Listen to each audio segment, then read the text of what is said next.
उन्होंने अपने अपने घोड़े रोक लिए। हरात के नेक दिल दारोगा यूसुफ अली बेग ने, जो बाबर को रुखसत करने के लिए साथ आया था, लड़की को पहचान लिया और हैरत से मुस्कुराते हुए बोला, आखा अजीज दुख्तर महम, तुम कितनी बड़ी हो गई।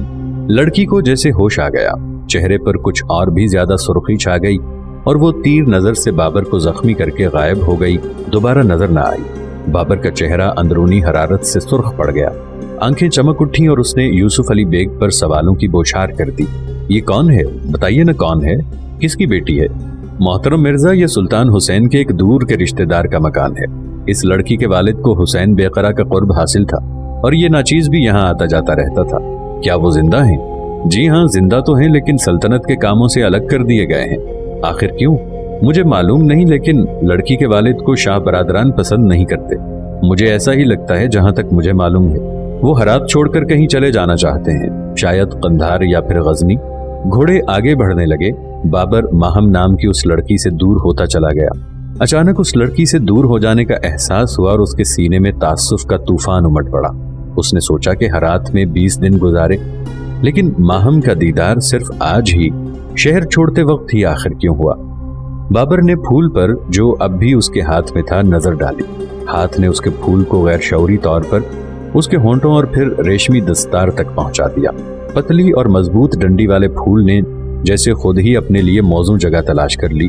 सफेद पसे मंजर में सुर्ख गुलाब बेहद खूबसूरत लग रहा था और पहली नजर में दस्तार ही का जुज मालूम होता था। सर्दियां अमनो सुकून के साथ बीत गईं। मौसम बहार के वस्त में शैबानी खान ने अपने 50,000 लश्करियों के साथ दरियाए मुरगाब को पार किया और खुरासान की सरहदों में दाखिल हो गया। उस वक्त तक बदियो जमा मिर्जा और मुजफ्फर मिर्जा अपनी फौज और सिपा सालार के साथ हरात के शिमाल में बिलतरतीब कारा, रबाद और तरनाब में पड़ाव डाले हाथ पर हाथ धरे बैठे थे। उबैदुल्ला सुल्तान और तैमूर सुल्तान की कमान में शैबानी की घुड़सवार फौज हराती अफवाज के कल्ब में नेजे की तरह धंस गई। बदियो जमा और उसका भाई अपने ज्यादातर बेगों के साथ सर पर पांव रखकर भाग खड़े हुए।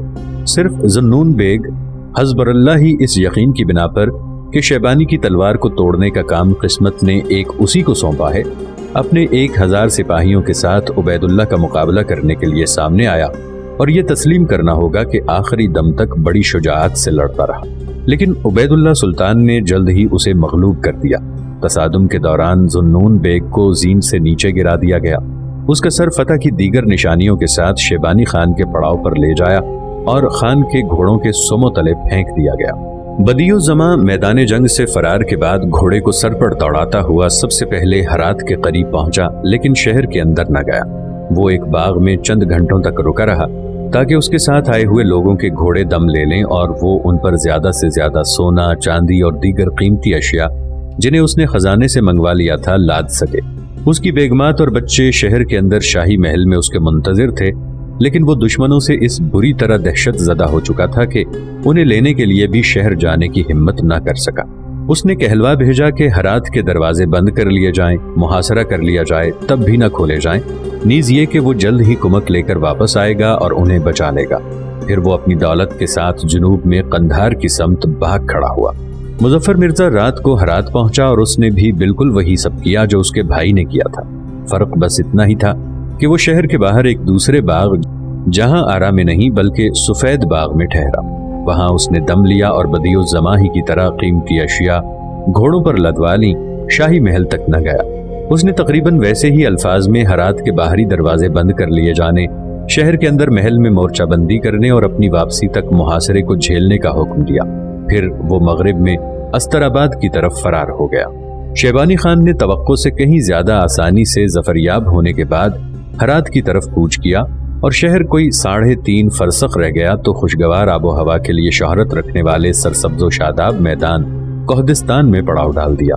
हरात के शेखुल इस्लाम सिंध रसीदा तुफ्त जनी और दीगर मुमताज अफराद ने फैसला किया कि किसी उम्मीद के बगैर मुहासरे में फंसे रहकर मसाइब झेलने का कोई तुक नहीं। उन्होंने शहर के दरवाजों की कुंजियां ले जाकर फातेह खान के हवाले कर दी और जाहिर है कि सिले के तौर पर कीमती तहाइफ वसूल किए। शैबानी खान अपनी एक और फतह के नशे से सरशार होकर मौसम बहार की हरियाली में डूबे हुए कोहदिस्तान में जश्न मुसर्रत मनाने लगा। उसके दिल में किसी नई हसीना को अपनी बाहों में जकड़ने की ख्वाहिश करवट लेने लगी। سب سے زیادہ شہرہ قارا کوز بیگم کے حسن و جمال کا تھا، جو مظفر مرزا کی چہیتی بیگم اور ہرات کی خوبصورت ترین عورت تھی۔ ناظرین، آگے بڑھنے سے پہلے کامنٹ سیکشن میں ہمیں اپنی آراء سے ضرور آگاہ کیجیے گا کہ آپ کو ہماری یہ سیریز کیسی لگ رہی ہے۔ آئندہ آنے والی اقساط سے باخبر رہنے کے لیے ہمارے چینل کو سبسکرائب کر لیں اور ساتھ موجود بیل آئیکن کو ضرور کلک کر لیں۔ شکریہ۔ خان بخوبی جانتا تھا کہ تاشقند اور اندجان کی قارا کوز نام کی بیگمات بے حد حسین تھی۔ اس نے سوچا بھلا ہرات کی یہ سیاہ چشم حسینہ کیسی ہے، لیکن خود کو غازی خلیفہ اور امام کہلانے والے شیبانی خان اس معاملے میں کوئی زبردستی نہیں کرنا چاہتا تھا۔ اس نے اپنے معمول کے بموجب 20 سالہ بیگم سے اپنے عشق کا اظہار کرنے کے لیے چند اشعار کی ایک غزل کہی، جسے شاعر محمد صالح نے بچولیے کے فرائض انجام دیتے ہوئے اس پری پیکر تک پہنچا دیا۔ قارا کوز بیگم کو، جو مظفر مرزا کی بزدلی پر سخت چراغپا ہو رہی تھی، خان کی یہ غزل بہت پسند آئی۔ خدیجہ بیگم اپنی دوسری بہوؤں کے ساتھ ہرات کے سب سے مضبوط محل قلعہ اختیار الدین کو منتقل ہو گئی اور اس کے دروازے بند کر لیے گئے۔ قارا کوز ان سب بیگمات سے الگ ہو کر اپنے والد کے شہر سے باہر واقع مکان کو چلی گئی۔ وہاں اسے حمام میں نہلا کر دلہن کی طرح سجایا سنوارا اور خان کی بھیجی ہوئی شاندار گھوڑا گاڑی میں کوہدستان لے جایا گیا۔ شام کو شیخ الاسلام اور ہرات کے قاضی القضاء کو شیبانی کے خیمے میں طلب کیا گیا۔ خان اپنی عمر کے لحاظ سے کہیں زیادہ جوان نظر آ رہا تھا۔ اس نے ہرات کے ان دینی پیشواؤں کا اپنے خیمے میں خیر مقدم کیا، جہاں فرش پر بچھے ہوئے بہت بڑے اور خوبصورت قالین کے بیل بوٹے اور دلکش الفاظ کے اشعار ایک دوسرے سے گتھے ہوئے تھے۔ عبد الرحیم نے ان دونوں کو بتایا کہ آج عظیم خان کا نکاح قارا کوز بیگم سے ہونے والا ہے۔ نکاح؟ شیخ الاسلام نے گھبرا کر قاضی کی طرف دیکھا۔ اس کے بعد عدت کی مدت پوری ہوئے بغیر خان سے اس کے نکاح کا سوال ہی نہیں اٹھتا تھا۔ شیخ الاسلام منہ کے بل لیٹ کر قالین کے جس پر خان کھڑا ہوا تھا بوسے لینے لگا، لیکن اس نے احکام شریعت کا ذکر چھیڑا ہی تھا کہ خان نے اسے ٹوک دیا۔ ہمیں درس شریعت نہ دیجیے، بیگم کے زخن شوہر نے انہیں 4 ماہ قبل ہی طلاق دے دی تھی، آپ کو یہ بھی نہیں معلوم کیا؟ معلوم ہے عظیم خان، معلوم ہے، قاضی نے بھی قالین کو چومتے ہوئے کہا۔ واقعی انہیں معلوم تھا کہ 4 ماہ قبل مظفر مرزا نے شدید غصے کے عالم میں بنا سوچے سمجھے اپنی بیگم سے 2 بار طلاق کہہ دیا تھا، لیکن عدت کی مدت کے دوران ہی دونوں میں صلح ہو گئی تھی اور خود شیخ الاسلام اور قاضی نے شاہ اور ملکہ کی اس صلح صفائی پر دعائیں دی تھی، نیک تمناؤں کا اظہار کیا تھا۔ پر اس وقت غصے میں بھرے ہوئے خان کو، جو جیسا کہ صاف ظاہر ہو رہا تھا اپنے سامنے قارا کوز بیگم کے نوجوان شوہر کا نام لے لیے جانے سے کچھ اور بھی بھنا گیا تھا۔ یہ بتانا کہ دراصل وہ طلاق رجعی تھی نہ کہ طلاق مغلظ، خود اپنی موت کو دعوت دینے کے مترادف ہوتا۔ چنانچہ وہ دونوں خان اور قارا کوز بیگم کے نکاح اور اس نکاح کو اپنی دعاؤں سے مقدس رشتے کی حیثیت دینے کی باعجلت تیاریاں کرنے لگے۔ صبح کو شیبانی خان نے سپہ سالار عبید اللہ سلطان، منصور بخشی اور درباری شعراء محمد صالح اور بینائی کو اپنے خیمے میں طلب کیا۔ اس نے سب سے پہلے عبید اللہ سلطان سے، جو اس کا بھتیجا تھا، سخت لہجے میں پوچھا، قلعہ اختیار الدین پر قبضہ ہو گیا؟ عظیم خان جلد ہی قبضہ کر لیں گے۔ میں نے تمہیں اتنی بڑی فوج دے دی، پھر بھی تم اس قلعے پر جسے ایک فاحشہ بند کر کے بیٹھی ہوئی ہے قابض نہ ہو سکے؟ خود مجھے ہی جانا ہوگا کیا؟ سب پر واضح ہو گیا کہ گزشتہ شب خان کو کسی ایسی ویسی بات سے سابقہ پڑا ہے۔ طویل قامت 20 سالہ عبید اللہ سلطان کچھ اس طرح کورنش بجا لایا کہ دوہرا ہو گیا۔ عظیم خان، میں قلعے کو آج ہی فتح کر لوں گا، ابھی جا کے حملہ کر دوں گا۔ خان نے اس کی نقل اتاری۔ تمہاری فوج تو پہلے ہی ساری فصلوں کو رون چکی ہے، ہم ہرات میں مہمان بن کر تھوڑی آئے ہیں، فصلوں کی تو خود ہمیں بھی ضرورت پڑے گی۔ باغات کی حفاظت کا بھی انتظام کرو، ان کے پھل تو تم خود بھی کھاؤ گے۔ پھر وہ بلا سبب زور سے چیخ اٹھا، ہمیں خاندان تیموریہ کو جڑ سے نیست و نابود کرنا ہے، خراسان کے غداروں کو کچل ڈالو، آپ کے احکام کی تعمیل کی جائے گی عالیجا۔ عبید اللہ سلطان کو جانے کی اجازت دینے سے قبل شیبانی نے مزید کہا، قلعے پر آج ہی قابض ہو جانے کا ارادہ ہے تو منصور بخشی کو بھی اپنے ساتھ لیتے جاؤ، یہ بیچارہ ان دنوں پھر رنڈوا ہی گھوم رہا ہے، عورتیں اس کی طاقت کو برداشت ہی نہیں کر پاتی۔ سنا ہے کہ خدیجہ بیگم بھی ایسے ہی کسی دیو کے لیے تڑپ رہی ہیں۔ قلعے پر قبضہ کرنے کے بعد خدیجہ بیگم کو منصور بخشی کی خدمت میں پیش کر دینا تاکہ دونوں کو سکون مل جائے۔ منصور بخشی، جس کا موٹاپا کچھ اور بھی بڑھ گیا تھا اور اب بالکل گول خیمے جیسا نظر آتا تھا، بدقت کورنش بجا لایا، میں آپ پر قربان ہو جاؤں عظیم خان، آپ نے بجا فرمایا ہے۔ سمرقند کی زہرا بیگم کے انتقال کے بعد سے तन्हाई वबाले जान हो रही है, माहिए बेआब हो रहा हूँ। लेकिन बख्शी, तुम फकत अपने फायदे की ना सोचो। हरात में सबसे ज्यादा दौलत खदीजा बेगम के पास ही है। मिसाल के तौर पर मैंने सुना है कि उस औरत के हुक्म पर सोने का फूल बनाया गया था, जिसकी टहनी खालिस सोने की है और पत्तियां जमुर्रत की। फूल पर बैठी हुई बुलबुल भी सोने की ही है और उसकी चोंच में बड़ा सा हीरा दबा हुआ है। अजीम खान, इस चीज को तो आप अपना ही तसव्वुर फरमाइए। मंसूर बख्शी ने सीना ठोंकते हुए कहा, खदीजा बेगम की सारी दौलत भी शाही खजाने में ही जाएगी। मेरे लिए तो वो खुद ही बहुत है। उस अय्याश की हंसी मजाक से शैबानी खान का चेहरा खिल उठा और उसने खुशगवार जहनी कैफियत के साथ उबैदुल्ला सुल्तान और मंसूर बख्शी को जाने की इजाजत दे दी। लेकिन दोनों शुआरा मोहम्मद सालेह और बीनाई अब भी खान के सामने मुअद्दिब और खामोश खड़े हुए थे। जर्री के सुर्ख गद्दे पर आलती पालती मारे बैठा हुआ खान भी जरा देर तक खामोश रहा। फिर उसने मोहम्मद सालेह से तल्ख लहजे में कहा, अरे शायर, तुम तो मुसलसल हरात की तारीफों के पुल बांधते रहते थे और तुम्हारा हरात तो शर्मो हया से आरी बेईमानों और फाहिशाओं का अड्डा साबित हुआ। मोहम्मद सालेह ने बहुत पहले भी भांप लिया था कि खान ने रात के किसी तरह परेशानी में काटी है।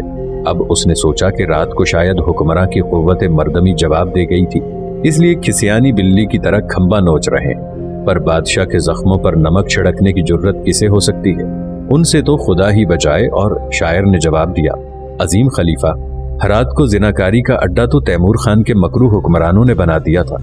आपने उन्हें जंग में शिकस्त दी, उनकी रूहों को अपने ज़हद और पारसाई से बिछाड़ दिया है। आपकी ये पारसाई एक दिन अहले हरात के लिए जिंदगी के जादा मुस्तकीम को मुनव्वर करने वाली मशल बनकर रहेगी। लफ्फाजी में तो तुम्हारा कोई जवाब ही नहीं, पर यह क्यों भूल रहे हो कि अहले हरात का किरदार बिगाड़ने में शुआरा का हाथ भी रहा है? क्या यहाँ ऐसे शायर नहीं थे जो अपने वाहियात अशार के जरिए तैमूरी कबीले को आसमान पर चढ़ाते और उसके सिले में अशरफियां पाते थे? थे आलिम बना, जरूर थे।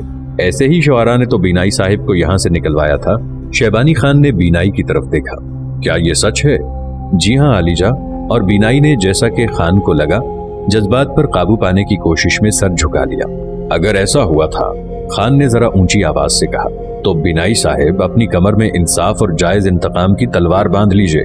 हमारे फतेहमंद सिपाहियों में से 100 सिपाही अपने साथ लेकर जाइए।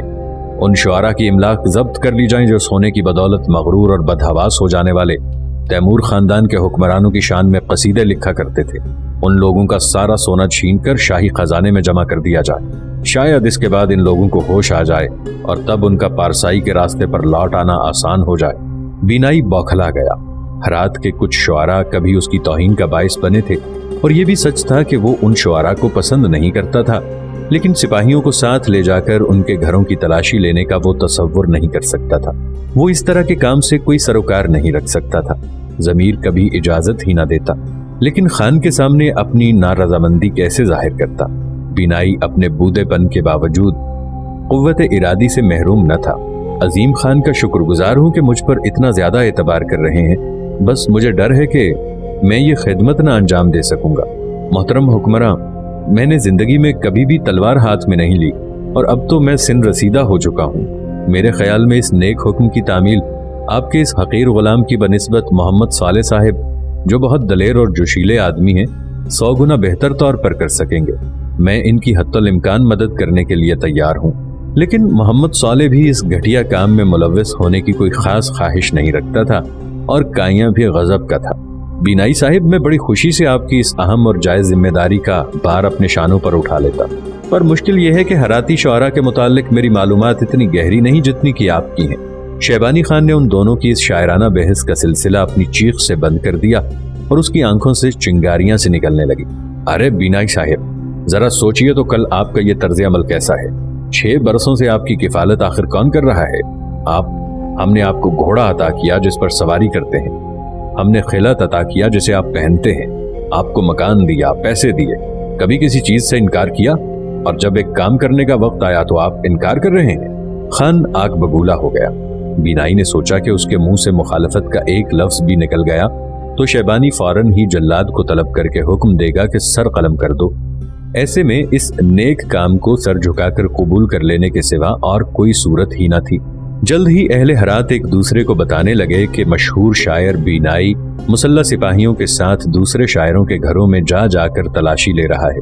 सिपाही सोने की तलाश में घरों की सारी चीजें उलट पलट कर देखते लगे। जिन घरों में सोना मिलता उन्हें पूरी तरह लूट लेते हैं और इसी तरह ये लोग शेबानी के खजाने को भी भरते जा रहे हैं और जाहिर है कि अपनी जेबों को भी। शेबानी खान के 65 साला वजीर और दस्ते-रास्त अब्दुल रहीम ने हरात के साहिबाने इल्म फन का सोना जब्त करने की एक और ही तरकीब सोची। शहर के कुर्ब जवार में वाक़े इलाकों में फातिहीन के हाथ जो माल लगा था उसमें भेड़ों के गल्ले भी शामिल थे। अब्दुल रहीम ने हर गल्ले की 60 भेड़ों को हरात के कैचाकी दरवाजे के बाहर लगने वाले बाजार में ले जाने का हुक्म दिया। फिर उसने एक छोटा सा दस्ता शहर में भेजा जिसने तकरीबन 10 शुआरा और दीगर अहले इल्म को बाजार में पहुंचने के लिए मजबूर कर दिया। इनमें तैमूर खानदान के बादशाहों के अहदे हुकूमत की तारीफ और तौसीफ करने वाला मौर्रिख ख्वांदमीर, बाबर से कुर्बत की बिना पर शोहरत रखने वाला मीर इमारत फजलुद्दीन और हुसैन बेकरा की शान में कसायद लिखने वाला शायर सुल्तान मोहम्मद भी शामिल थे। खुद अब्दुल रहीम भी अपने कदमबाज घोड़े पर बाजार पहुंच गया।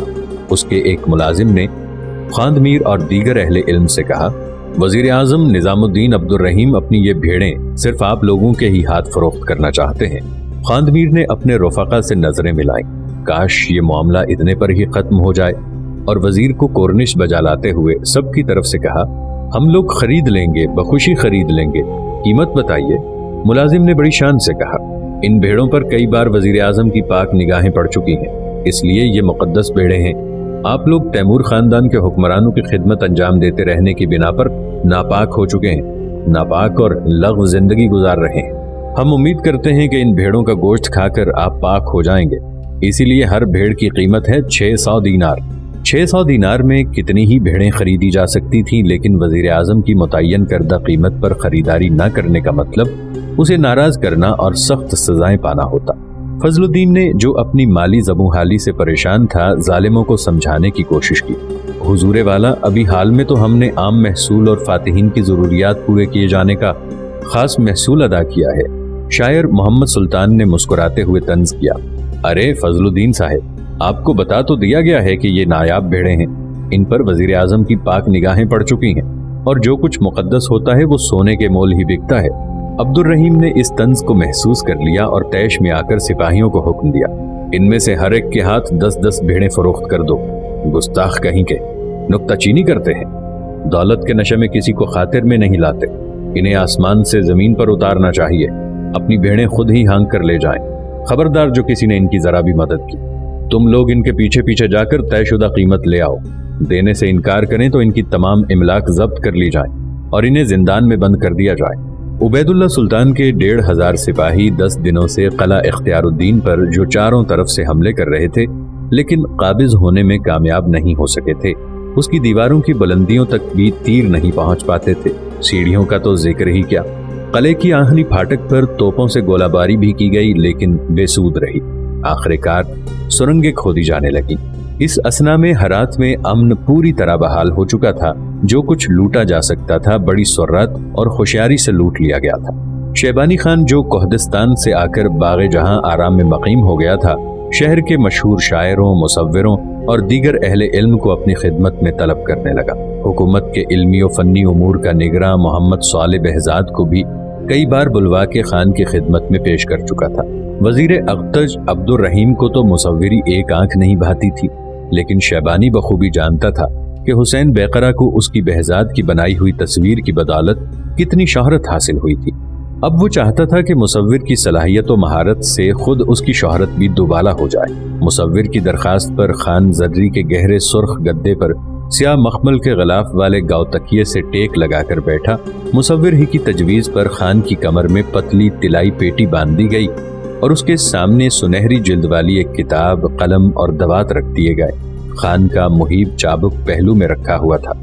behzad अपनी तख्लीकी जिंदगी के 30 बरसों में कई बादशाहों को देख चुका था और जानता था कि उनसे गुफ्तगू के दौरान सिर्फ सताइशी अल्फाज ही इस्तेमाल किए जा सकते हैं। चुनाचे उसने कहा, आपका ये हुक्म बरदार तस्वीर में आपको शमशीर बरहना लिए कदमबाज जंगी घोड़े पर सवार दिखा सकता है, लेकिन ये कौन नहीं जानता कि आप अजीम सिपा सालार हैं। आपको तो दुनिया के सामने ऐसे अजीम खलीफा की हैसियत से पेश किया जाना चाहिए जिसने कई बरसों तक दीनी दरसगाह में तालीम हासिल की है और जिसका इल्म दीन के मामले में अहद हाजिर के तमाम इमामों में कोई हमसरोसानी नहीं। यही सबब है कि ये खादिम तस्वीर में आपको मुकद्दस किताब और सोने के कलम के साथ पेश करना चाहता है। मुझे मंजूर है, खान ने जवाब दिया। बहजाद ने तस्वीर मुकम्मल कर ली तो शहबानी खान ने उसके फन्नी मेयार को परखने के लिए अपने मुकर्रबीन को बुलाया।